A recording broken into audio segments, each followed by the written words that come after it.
జగత్కళ్యాణకారిణ్యై శ్రీమన్మహామాత్రే నమః. ఓం జగత్కళ్యాణకారిణ్యై శ్రీమన్మహామాత్రే నమః. సంతానం ఒకెత్తు, ఈ సంతానం సుఖంగా ఉండడం మరొకెత్తు. ఇవాళ ఎక్కడ చూసినా ఒక కొడుకో కూతురో లేదా కొడుకు కూతురో ఉంటున్నారు ఎక్కువ మందికి. ఒక్క సంతానం లేక అతి కష్టమేది ఇద్దరు. ఈ పిల్లలకి సరైన పెళ్లి చెయ్యలేక బాధపడుతున్న వాళ్ళు ఎంతమంది? పెళ్లి సంబంధాలు చూస్తే కుదరక కొంతమంది, పిల్లలు మాట వినక వాళ్ళంతట వాళ్లే సంబంధం చూసుకొని వచ్చి 2 రోజులు పోయాక విడిపోవడం చూస్తున్నాం మన కళ్ళ ముందు. పిల్లల భవిష్యత్తు గురించి తల్లిదండ్రులు పడే బాధ అంతా ఇంత కాదు. పెళ్లికి ముందు వినరు, పెళ్ళయ్యాక పోనీ ఆ పెళ్ళిని నిలబెట్టుకోలేరు. ఇది కదా తల్లిదండ్రులకి మహాబాధ.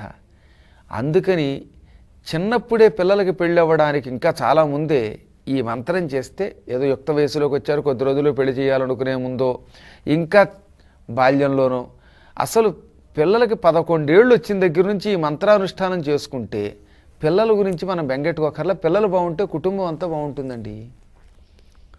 ఆడ కానీ మగ పిల్లలు కానీ మన ఇంట్లో 11 ఏళ్ళు వచ్చాయనుకుంటే అప్పటి నుంచి మొదలెడితే మరీ మంచిది. కనీసం పెళ్లి సంబంధాలు వెతుకుతున్నప్పుడైనా, లేదా వీళ్ళు ఎవరి ప్రేమలోనో పడి నాశనం కాకుండా ఉండడానికి, ప్రేమ ఫలించినా ఆ పెళ్ళైనా ఫలించడానికి వీలుగా ఈ మంత్రానుష్ఠానం చెయ్యండి. దీన్ని 40 రోజుల పాటు చెయ్యాలి. ఈ మంత్రాన్ని ఇంట్లో స్వగృహంలోనే పార్వతీదేవిని కానీ, లక్ష్మీదేవిని కానీ, సరస్వతిని కానీ, ముగ్గురు ఎవరినైనా పెట్టుకోండి. ముగ్గురు మాత్రల్ని సమానంగా పెట్టుకోవచ్చు.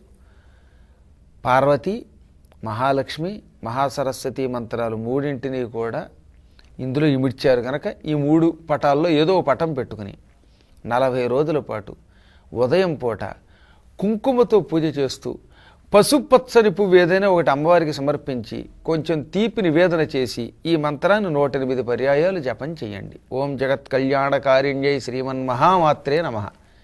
ఇలా 40 రోజుల పాటు అనుష్ఠానం చేసి, రోజు అనుష్ఠానం అయ్యాక ఆ కుంకుమని కాస్త పిల్లలకి పెట్టండి.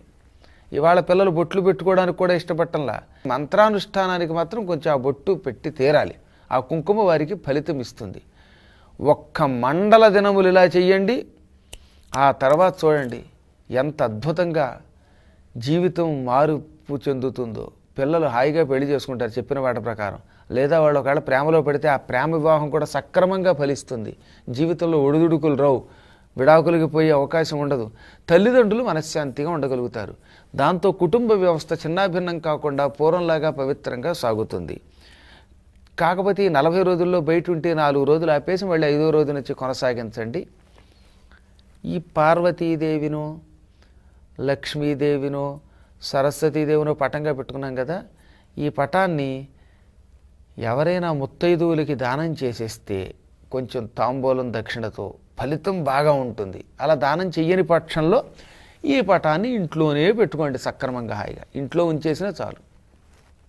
ఏది ఏమైనా 40 రోజులు మాత్రం పూర్తి చేయండి. ఏది ఈ 4 రోజులు బయట ఉండగా స్నానానంతరం కొనసాగిస్తూ మధ్యలో ఇంక వేరే ఆపకుండా, ఒక్క అశుచి వచ్చినప్పుడు తప్ప తప్పిన వేళలో ఆపకుండా కొనసాగించి ఈ కుంకుమ బొట్టిన పిల్లలకి మొగగాని ఆడగాని పెడితే ఇంకా పెళ్ళిళ్ళకి ఏ ఇబ్బంది రాదు. సక్రమంగా పెళ్ళై ఆ కాపురం నిలబడుతుందన్నమాట. మనకి ఇందులో ఏ అనుమానం లేకుండా ఈ తీపి నివేదన చేశాం కదా, ఇదేం చేయాలంటే మన కుటుంబ సభ్యులు మాత్రమే తినాలి. పసుపచ్చని పువ్వు పెట్టి పూజ చేయమన్నారు కదా, ఈ పూజ అనంతరం ఈ పుష్పాన్ని మీరు పూజ చేసిన వారు శిరస్సు మీద పెట్టుకోండి, లేదా మీ పిల్లల శిరస్సు మీద పెట్టండి. ఇంకొకళ్ళు ఎవ్వరికీ బయటికి మాత్రం ఇవ్వద్దు. ఈ పూజ ఎప్పుడూ స్వగృహంలోనే జరగాలి. స్వగృహం అంటే మన ఇంట్లోని అర్థం అక్కడ, అంతేగాని కట్టుకున్న మన ఇల్లనే కాదు. అద్దింట్లో ఉన్న అది మీరులే కదా ఉన్నంతసేపును. కాబట్టి మీరు మకాం ఉంటున్న ఇంటిలోనే ఈ మంత్రానుష్ఠానం చేయాలి.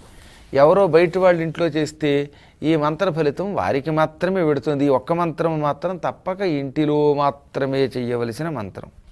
ఉచ్చారణ చెయ్యలేని వాళ్ళు పురోహితుల్ని పెట్టుకుని కూడా మీ ఇంట్లోనే జపం చేయించుకోండి. తద్వారా కళ్యాణం సుఖంగా జరుగుతుంది. ఓం జగత్కళ్యాణకారిణ్యై శ్రీమన్మహామాత్రే నమః. ఓం జగత్కళ్యాణకారిణ్యై శ్రీమన్మహామాత్రే నమః.